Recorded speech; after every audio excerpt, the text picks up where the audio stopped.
ஆனால் மோஸ்ட் பணக்கார நாடு.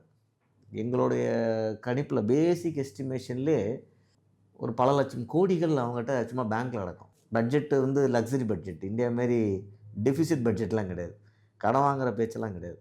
சும்மாவே ஒரு பல லட்சம் கோடி வச்சுருப்பாங்க பேங்க் அக்கௌண்ட்டில். அவங்க வெளியே விடுறதில்ல, எதுவுமே செய்தி வர்றதில்ல. பட் கண்டிப்பாக ஒரு பெரிய பணக்காரன் நாடு அது. குட்டி நாடு. ஸோ இந்த கார்டினல்ஸ் என்ன பண்ணுவாங்கன்னா, அதுக்கப்புறம் தான் வந்து கார்டினல்ஸ் பண்ணி வாட்டிக்கன் ஒரு நியூஸ் ரிலீஸ் பண்ணும். போப் வந்து இதாயிட்டார் அப்படின்ட்டு. அப்போ உடனே இவங்க என்ன பண்ணுவாங்கன்னா, அந்த ப்ராசஸ் ஆரம்பிக்குது. அந்த மோதிரத்தை அவர்கிட்டருந்து பிடுங்கி, அவருக்கு ஒரு மோதிரம் வச்சுருப்பாங்க. அந்த மோதிரத்தை வந்து அவர்கிட்டருந்து எடுத்து அதை உடைப்பாங்க. அந்த மோதிரத்தில் அவர் பேர் இருக்கும். ப்ளஸ் அவங்களோட ரெகுலரான அந்த சிம்பல்லாம் இருக்கும். அதை உடைச்சு போப் இறந்து விட்டாருங்கிற செய்தியை பண்ணுவாங்க. அப்புறம் வந்து அவருடைய ரூமை வந்து ஒரு லாக் பண்ணுவாங்க அடுத்த போப் வர்ற வரைக்கும். ஸோ இதெல்லாம் வந்து symbolic message of pope has died அப்படிங்கிற விஷயம். அதுக்கப்புறம் புது போப் எலெக்ட் பண்ணுறதுக்கான ப்ராசஸ் ஸ்டார்ட் ஆகும்.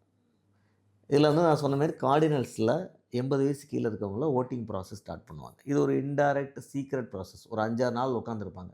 இதுக்குன்னே ஒரு 16th சேப்பல்னு ஒரு இடம் இருக்குது. அங்கே தான் அந்த எலெக்ஷன் நடக்கும். வேறு யாரும் அலௌடு இல்லை. அவங்க தனித்தனியாக தான் டிஸ்கஸ் பண்ணுவாங்க.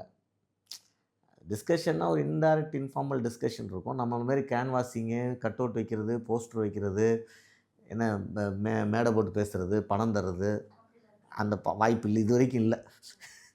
ஸோ அந்தந்த கார்டினல்ஸ் தனித்தனியாகத்தான் அவங்க வந்து இது பண்ண முடியும், ஓட்டிங் பண்ணுவாங்க. அதில் அவங்களுக்கு வேண்டிய கார்டினல் பேரை அவங்கவுங்க எழுதி போடுவாங்க. இதெல்லாம் கலெக்ட் ஆகி ஒரு இடத்துல போய் செக் பண்ணுவாங்க. அதில் ஏதாவது ஒரு கார்டினல் பேர் 2/3 வருதுன்னு வச்சுக்கோங்க. வந்துச்சுன்னா அவர் தான் நியூ போப்.